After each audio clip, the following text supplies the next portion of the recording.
Y con la imagen del día, iniciamos los titulares del día de hoy.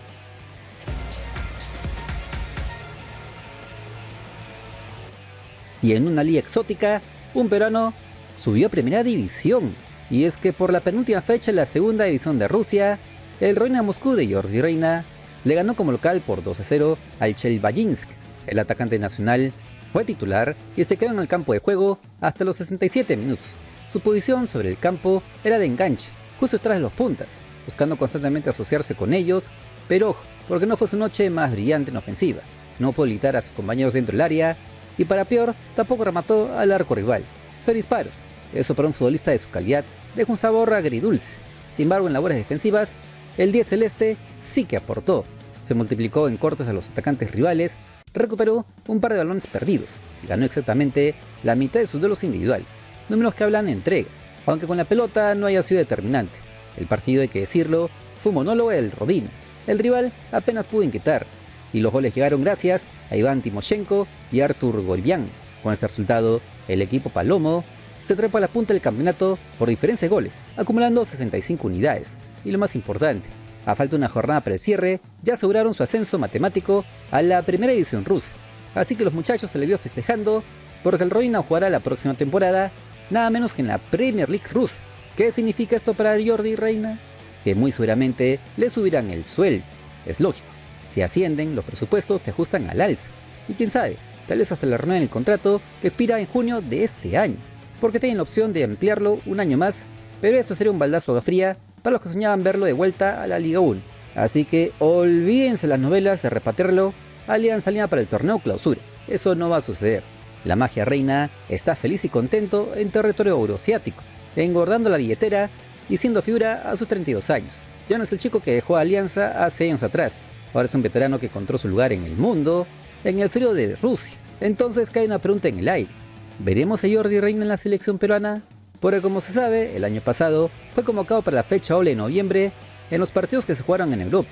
El técnico de ese entonces, Manuel Barreto, lo tuvo en cuenta. Pero ahora con Mano Meneses al mando de la blanquirroja, veremos si sus buenas actuaciones en la segunda división rusa le alcanzan para estar convocado a la fecha FIFA de junio. Y vamos con el resumen fast de la fecha 5 de la Liga 2 del 2026. Cada semana se pone más brava y ya empieza a dejar ver a los candidatos pensando en el ascenso a la primera división. Arrancamos en el grupo 1, donde el Deportivo Yacuamba sigue mandando en la tabla de posiciones sin necesidad de entrar en la cancha. Y es que como se sabe, el cuadro liberteño sumó automáticamente los 3 puntos por el walkover ante el FC San Marcos que se retiró. Con eso alcanzó 2 unidades y continúa firme en la punta, demostrando que incluso sin jugar, mantiene ventaja sobre sus perseguidores. Ahora, una de las grandes novedades de esta fecha fue el Pirata Fútbol Club. El cuadro lambayicano dio un golpe importante tras vencer por 2-1 al Unión Comercio en un partido bastante intenso.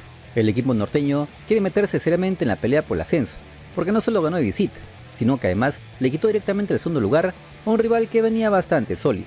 Lo del Porzo Alto Mayo termina siendo un baldazo de agua fría para todos sus hinchas, porque venían con cierto hype luego de las primeras fechas, pero en esos aliados cualquier descuido se paga caro, y los equipos que no aprovechan la localía terminan complicándose solos. Decíamos ahora Trujillo, se dejó tradición del clásico local entre el César Vallejo y el Carlos Manucci, y como se venía diciendo en la previa, los poetas estaban obligados a reaccionar porque el arranque había dejado algunas dudas. Finalmente terminaron imponiéndose por 2-0 en un partido donde manejaron mejor los tiempos y aprovecharon sus ocasiones. Con ese triunfo Vallejo llegó a 6 puntos y empieza a acercarse en la pelea. Manucci por su parte se quedó con 7 unidades y dejó escapar una oportunidad importante para seguir peleando arriba. Otro encuentro que dejó muchas emociones fue el empate a 2 entre el Ada Jaén y el San Martín. Partido bastante movido, con cambios constantes en el marcador y donde ninguno quiso arreglar nada. Los Santos siguen siendo un equipo irregular, mientras que el equipo cajamarquino rescató un punto que al menos le permite seguir sumando en una tabla bastante ajustada. Y ojo que Cantolao fue el club que descansó esta jornada. El Delfín aún busca regularidad y al parecer el comando técnico sigue evaluando variantes para intentar engancharse en la pelea, porque en esta categoría, si te duermes 2 fechas, después de recuperar terreno, se vuelve una operación casi imposible. Si revisan la tabla de posiciones del grupo 1, el Yacuabamba continúa arriba y es uno de los candidatos al ascenso a primera división. Más abajo aparece el Pirata Fútbol Club, que se metió de lleno en la conversación tras su triunfazo. Vamos ahora al grupo 2, donde también hubo resultados bastante movidos. Comerciantes Fútbol Club dejó escapar una victoria en casa al igualar a 1 ante el estudiantil Ceni de Iquitos en un duelo selvático de la ciudad. Partido duro, luchado y con mucha intensidad en el mediocampo. Aún así, el cuadro local sigue líder con 11 puntos y mantiene cierta ventaja sobre sus perseguidores. Eso sí, algunos hinchas quedaron incómodos porque sentían que era una fecha perfecta para escaparse más arriba. Mientras que otra escuadra que viene levantando cabeza es el Santos de Nazca. El conjunto iqueño consigue una victoria importante por 2-1 frente a la Alianza Universidad de Huánuco en condición de visita. 3 puntos de oro para un equipo que poco a poco empieza a consolidarse y ya se colocó entre los primeros puestos del grupo. Lo de Santos no es casualidad.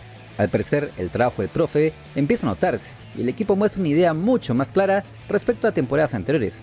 Mientras tanto, el equipo blaugrana volvió a tropezar en casa y eso ya empieza a quemar las redes sociales entre los hinchas huanqueños. Mientras que la otra novedad, que nos parece sonar fuerte, es la victoria del Sport Huancayo B sobre el Star Grande Ventín Tacna Heroica. El cuadro huancaíno ganó por 2-0 y consiguió por fin su primera alegría en la temporada. Resultado importante sobre todo en lo anímico, porque venían acumulando varias fechas sin poder celebrar. En la vereda de enfrente, los sureños dejaron pasar una buena oportunidad para acercarse a la punta. Es que una Liga 2 tan peleada, estos bajones terminan costando caro. Finalmente Ayacucho Fútbol Club y Unión Minas protagonizaron uno de los cierres más dramáticos en la jornada con un empate a 2. Todo parecía encaminado para los ayacuchanos, pero el cuadro de Cerro de Pasco encontró el empate en los minutos finales. Partido con sabor amargo para Ayacucho, que dejó escapar 2 puntos prácticamente en el bolsillo. Si vemos cómo queda la tabla de posiciones, Comerciantes Fútbol Club sigue liderando desde Iquitos, aunque ahora con Santos respirándole muy cerca. También aparece Ventín Tacna Heroica, mantiene la pelea pese a la derrota, así que todo sigue abierto. Veremos qué nos trae la siguiente fecha en esta Liga 2 que está de candela. Y vamos con el partido de la fecha, el duelo más esperado de la jornada 14 del torneo de apertura. Este sábado 9 de mayo a las 8 de la noche en Matute, Alianza Lima recibirá a Sporting Cristal con dos realidades totalmente opuestas. Como se los veníamos diciendo desde el último video, los íntimos llegan como únicos líderes del campeonato con 32 unidades, producto de 4 victorias consecutivas que los tienen soñando en lo más alto. Del otro lado, los celestes están en el puesto 13 con solo 15 unidades, a 3 puntos nomás de la zona de descenso. Un baldazo agua fría para el hincha rimense, que ya no sabe qué pensar de su equipo. Si vamos al equipo blanquiazul, Pablo Guede tiene claro su objetivo, ganar la apertura sí o sí. Para eso, mete una variante ofensiva de peso. Luis Ramos se gana el titularato y piloteará la ofensiva íntima desde el vamos. El delantero nacional fue probado en el último 11 bosquejado por el técnico argentino en los entrenamientos, y todo hará indicar que arrancará como referencia en el área, acompañado por los extremos. La única mala noticia, y no es menor, es la ausencia de Luis Advíncula. El Rayo se perderá el clásico por acumulación de tarjetas amarillas. La recibió contra el Moquegua, una falta necesaria que ahora le pesa. Su reemplazo natural sería Gianfranco Chávez como lateral por derecha, moviéndose desde el centro hacia la banda. Por otro lado, al parecer, el atacante argentino Alan Cantero no pudo recuperarse su molestia, así que ni siquiera estará en la convocatoria. Una baja sensible en el medio campo. Ojo, porque también suena más fuerte que nunca el posible regreso de Paolo Guerrero. El depredador no participó en la reciente victoria ante Moquegua por una sobrecarga lumbar, pero distintas fuentes señalan que ya está entrenando a la par de sus compañeros y podría jugar en este duelo.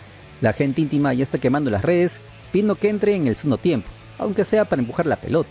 De esta manera en la victoria, el 11 que pararía a Guede sería con Alejandro Duarte en el arco, en defensa Gianfranco Chávez por la derecha, Renzo Arcés y Mateo Anthony como centrales y Marco Gamán por la izquierda.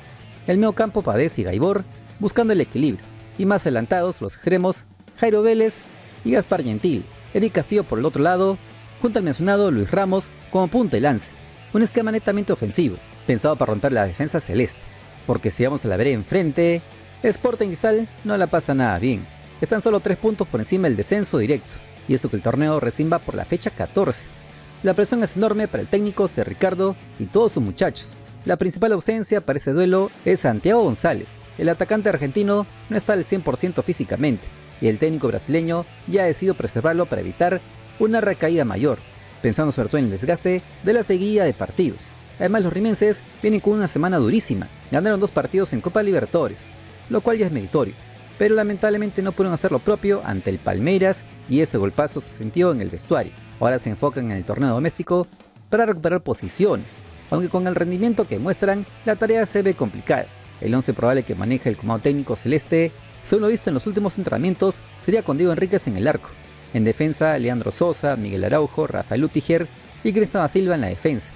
En la volante, Gustavo Casonati junto a Yoshimar Tun dejando más adelantados a Juan Cruz González, Axel Loren Castro por una banda, Luis Berico como media punta y Felipe Viseu como referente diario.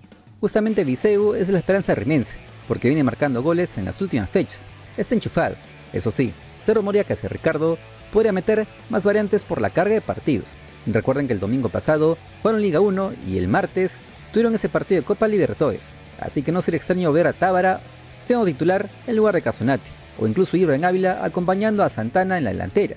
Hasta hay informaciones que dicen que en las prácticas se probó a Yoshimar Yotun cuando más abierto por el extremo. Hay variantes, pero la base sería esa. Ahora, un dato que quema el corazón de los íntimos. Alianza no le gana a Cristal en Matute desde la temporada 2019. Una racha negativa de 7 años que los blancazules quieren romper sí o sí esta noche en el Alejandro Villanueva. El árbitro designado para este clásico es Augusto Menéndez, un colegiado con experiencia en esos partidos calientes, pero que también tiene bastantes críticas. Acompañado en el VAR por David Guamán y Anderson Quispe, esperando que no haya polémicas arbitrales o de VAR, porque los ánimos estarán al tope. Si regresan a tales posiciones, Alianza intenta sacar ventajas sobre los Chancas, que tienen 29 unidades y vienen de 2 derrotas consecutivas. Perdieron contra ET en un partido complicado, y se complicaron aún más la última semana al caer por la mínima frente al Garcilaso, un encuentro que tuvo muchísimas polémicas. Si los blancazules ganan esta noche y Chancas no suma ante el Cusco, la diferencia sería a 6 puntos faltando apenas 4 jornadas, algo que dejaría la apertura casi decidido. Sería un golpe en la mesa de Guede. Detrás vienen Cienciano con 26, la U con 24 y Melgar y Cusco con 20 cada uno.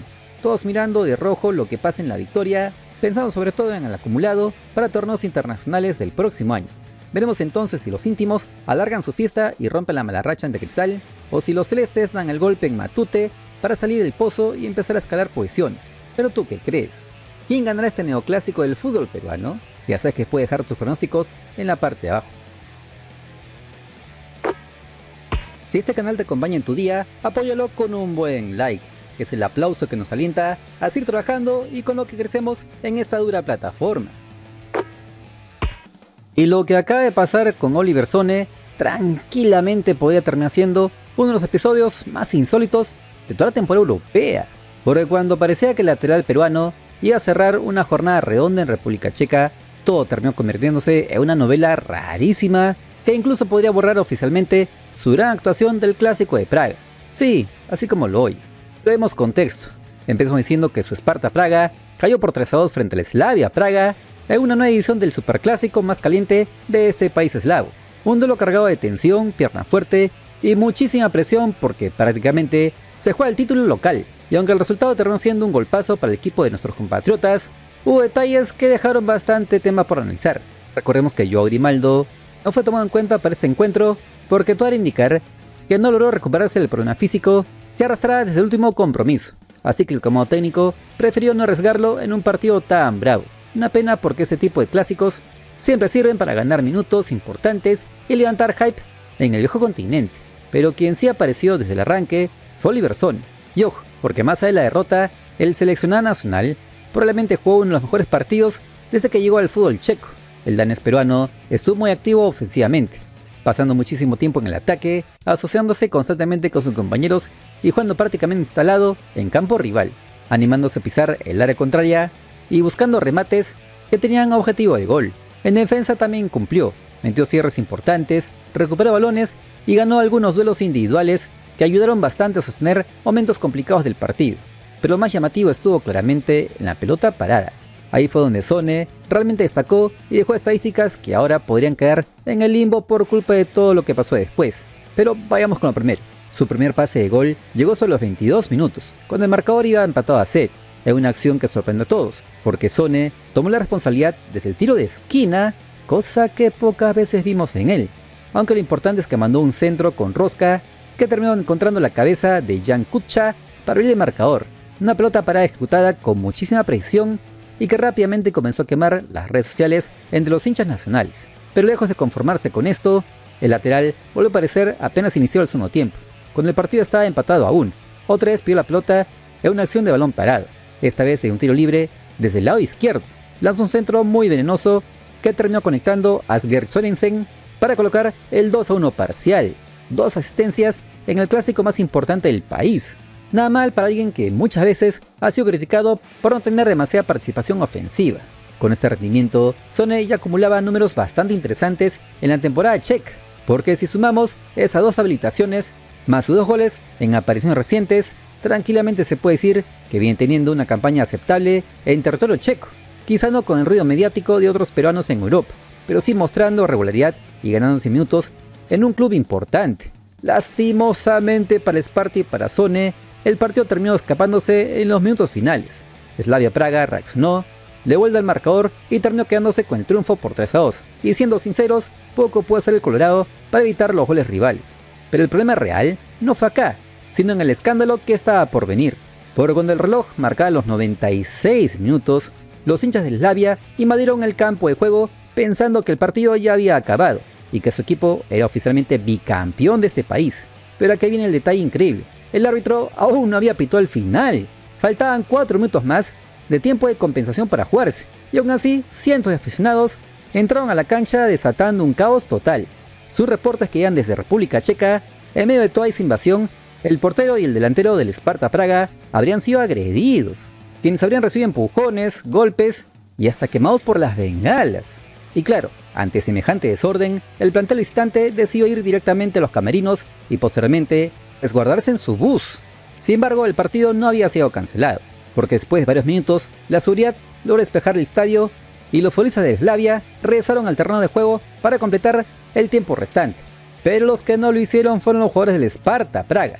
Ellos nunca volvieron. El árbitro aguardó el tiempo reglamentario correspondiente, aunque finalmente el encuentro quedó suspendido porque el visitante no reapareció, ya que es donde empieza toda la polémica reglamentaria, porque al parecer el partido no habría sido cancelado oficialmente, sino simplemente interrumpido por algunos minutos. En otros países europeos ya ocurrieron situaciones similares, con invasiones de campo o bengalas, y normalmente los partidos continúan una vez controlado el desorden.